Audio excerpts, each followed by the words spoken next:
और हमारे साथी शरद शर्मा जुड़ रहे हैं दिल्ली गाजियाबाद बॉर्डर से।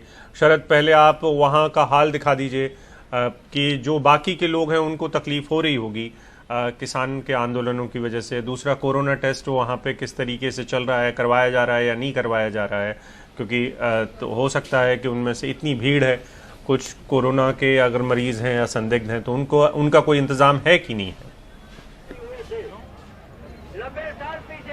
सबसे पहले मैं ट्रैफिक दिखा देता हूँ। ये देखिए NH-24 इसको पहले जाना जाता था, NH-9 इसका नाम अब हो गया है। गाजियाबाद की तरफ से अगर दिल्ली में आप आ रहे हैं तो एंट्री बंद है। ये देखिए बैरिकेड लगे हुए हैं, लेकिन ये देखिए ये जो बैरिकेड हट रहा है अभी, ये इसलिए हट रहा है कि एम्बुलेंस आ रही है, तो एम्बुलेंस के लिए यहाँ पर पूरी व्यवस्था बनाई हुई है और एक लेन छोड़ी हुई है जहाँ से एम्बुलेंस निकल सकती है। ये देखिए ये एम्बुलेंस आ गई है यहाँ पर और एम्बुलेंस को कोई दिक्कत नहीं है। ये एक अच्छी बात है कि यहाँ पर पूरी व्यवस्था इसके लिए बनाई गई है। लेकिन अगर बात करें कि आम ट्रैफिक, आम लोग वो यहाँ से नहीं निकल सकते हैं। हाँ, अगर दिल्ली की तरफ से आप यूपी में एंटर हो रहे हैं तो वो देखिए ट्रैफिक जो है बाकायदा सुचारू रूप से चल रहा है। तो ये तो हुई ट्रैफिक की स्थिति। आपने पूछा कि कोरोना टेस्टिंग की क्या यहाँ स्थिति है। यहाँ कोरोना की कोई बात नहीं है, ना ही टेस्टिंग की बात है, ना ही चर्चा में कहीं भी कोरोना है। यहाँ पे किसानों के बीच जो चर्चा है वो ये है कि MSP इनको लेना है, न्यूनतम समर्थन मूल्य लेना है। मेरे साथ ये बुलंदशहर से आए हुए किसान हैं, इनकी कहानी सुनिए। आप अपना नाम बताइए और ये बताइए आपकी धान की खेती है? धान की खेती है। आपने धान कितने में बेचा है इस बार? 1500 रुपये कुंटल। 1500 रुपये कुंटल इन्होंने धान बेचा है और MSP कितना है? 1865। अब देखिए 1865 रुपये MSP है, 1500 रुपये इन्होंने धान बेचा है। धान कौन सा आपका, बासमती है या सादा है? बासमती किस्म का धान है जिसका चावल 80 और 100 रुपये किलो बिकता है बाजार में। देखिए यही असल में कहानी है पूरे आंदोलन की। किसान क्या चाह रहा है? किसान ये चाह रहा है कि जो वो फसल उगाता है उसको उसका कम से कम न्यूनतम समर्थन मूल्य तो दे दीजिए। ये बता रहे हैं कि इनकी बासमती जो है, सादा धान नहीं था, सादा चावल नहीं था, बासमती था, जो 1865 कम से कम मिलना चाहिए, जो दावा किया जा रहा है कि हमने धान खूब खरीदा है। धान आपको मजबूरी में 1500 में क्यों बेचना पड़ा, ये और बताइए। क्योंकि हमें ये उम्मीद थी कि इससे ऊपर बिकेगा ही नहीं और हमारी लागत भी नहीं निकल रही। सरकार ने नहीं खरीदा? सरकार नहीं खरीदा। सरकार इस धान को खरीदती नहीं है, बासमती किस्म के। ठीक है, आप बताइए, आप बता रहे थे कि क्या कारण था, बासमती क्यों नहीं खरीदा जाता यहाँ पर? एक्चुअल में जो सरकार है वो बासमती किस्म के धान का रेट ही तय नहीं करती है, पहली बात। ठीक है, जो धान का रेट तय होता है वो मोटे धान का रेट सरकार तय करती है। तो बुलंदशहर और खासतौर से पश्चिम उत्तर प्रदेश में जो धान पैदा होता है वो बासमती किस्म का धान है। ठीक है, जो बाजार में 80 रुपए किलो से या ऊपर ही बिकता है, नीचे अब भी नहीं बिक रहा है। पर मैं कह रहा हूँ कि सादे से बढ़िया तो बासमती होता है, उसको तो समर्थन मूल्य पे ले सकती है सरकार। नहीं, उसने लिया ही नहीं। सेंट के जो क्रय केंद्र लगाए ही नहीं है, जो क्रय केंद्र लगाए तो धान कहाँ से खरीदा जाएगा? वो तो फर्जी घोषणा है और सरकार कुछ भी नहीं करती है। ठीक है, देखिए सिर्फ और सिर्फ या फिर ये कहा जाए सबसे बड़ी कहानी जो इस आंदोलन की है वो यही है। सरकार कितने भी दावे करती है कि हम खरीद रहे हैं, हम खूब खरीद रहे हैं, MSP पर खरीद रहे हैं, लेकिन किसान, यही सबसे बड़ी चीज़ है। बाकी बहुत सारी चीज़ इसके इर्द गिर्द घूम रही हैं, वो किसान छोड़ने को तैयार है, लेकिन जो सबसे बड़ी चीज़ है वो MSP है, जो किसान को अभी भी नहीं मिल रही है।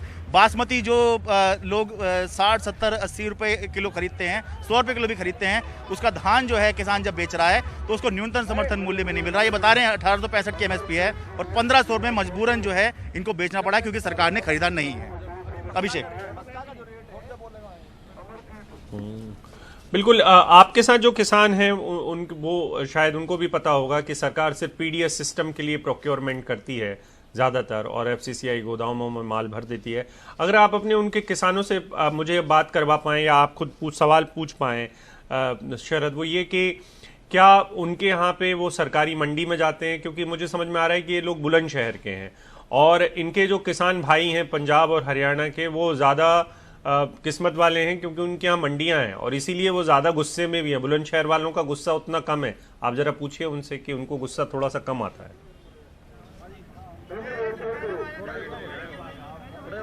हाँ, थोड़ा ये बताइए कि सरकार जो खरीद करती है आमतौर पर वो पंजाब और हरियाणा से ज़्यादा खरीदती है। आपके यहाँ मंडी नहीं है क्या, या मंडी है और उसमें सरकार नहीं है? नहीं, मंडी है, लेकिन बिल्कुल वही मंडी है जो हमारे हरियाणा पंजाब की है, उसी तरह से मंडी ये उत्तर प्रदेश में भी है। ठीक है, लेकिन वो सरकार की भूमिका सिर्फ जो होती है वो सिर्फ तमाशबीन के रूप में होती है। उसमें कोई हस्तक्षेप उसका नहीं होता। लेकिन जो जैसे अब धान को लूटा है इन्होंने। एक चीज़ बताइए, अगर सरकार, आप ये कह रहे हैं बासमती का रेट सरकार तय नहीं करती है, ठीक है, वो सरकार मोटा अनाज ही खरीदती है क्योंकि उसको पीडीएस में देना होता है। जी, जी। तो क्या ये बासमती होता है, ये रखने में भी दिक्कत होती है कि सरकार खरीदेगी ही नहीं इसको? नहीं, रखने में कोई दिक्कत नहीं होती। इसको तमाम जो चीन वो आपके चावल मिल है वो उसको लूट लेते हैं, जैसे इस बार लूट लिया है, चावल मिल लूट लेते हैं। जो बड़ी बड़ी जो पूंजीपति या बड़ी बड़ी कंपनियां हैं उसको खरीद लेती हैं, उसे बाहर जिसको ये बात कर रही है सरकार के हम बाहर खरीदवा देंगे, वो उसको लूट लेती हैं वो कंपनियां सारी, तो उसकी कोई बात ही नहीं होती। वो शायद अब जैसे मक्का का है, मैं आपको उदाहरण दूंगा आपको, वो जो लूट की बात बता रहे हैं, जो होती है ये पिछले वर्ष नहीं, मैं वो जो लूट की बात कर रहे हैं शरद, वो दरअसल मैं अपने दर्शकों को, सौरभ भी हमारे साथ हैं, उनसे भी हम पूछ लेंगे। दरअसल शरद वो जो अच्छे से समझा नहीं पा रहे हैं, कई बार मुश्किल हो जाती है, वो ये कि दरअसल अच्छा अनाज सरकार पीडीएस सिस्टम में ले लेती है, वो मिल में जाता है, क्योंकि धान जो होती है वो सरकार खुद तो उनको मिल में नहीं ले जा सकती, सरकार की तो मिल नहीं होती है, तो वो मिल में जाता है। उसके बदले में मिल मालिकों को मिलता है कुछ अनाज का हिस्सा, और वहां पे वो पूरा खेल होता है। वो अच्छा अनाज रख लेते हैं, और जो मोटा अनाज बाजार से खरीदा जाता है बहुत ही सस्ते दाम पर, जिसका दाम 1300-1200 होगा, और वो सिस्टम में चला जाता है पीडीएस के। बावजूद इसके कि किसान ईमानदारी से अच्छा अनाज सरकार को बेचता है, सरकार के जो लोग हैं वो मिले हुए होते हैं मिल मालिकों से, और मिल मालिक अच्छा अनाज रख लेते हैं, और बुरा अनाज जो बाजार से खरीदते हैं वो पीडीएस सिस्टम में चला जाता है। ये एक बहुत बड़ा गोरख धंधा है। इसको लेकर कोई राज्य, मैं किसी पार्टी विशेष के ऊपर हमें इल्जाम नहीं लगाना चाहिए, ये दरअसल पूरे देश की जितनी भी मिल मालिक हैं उनका एक बड़ा गोरख धंधा है, और इसमें किसान की कोई गलती नहीं होती। किसान अच्छा अनाज देता है अपनी जनता को खाने के लिए, और सरकार भी अच्छा प्रोक्योर करती है, लेकिन उसके अफसर मिले होते हैं।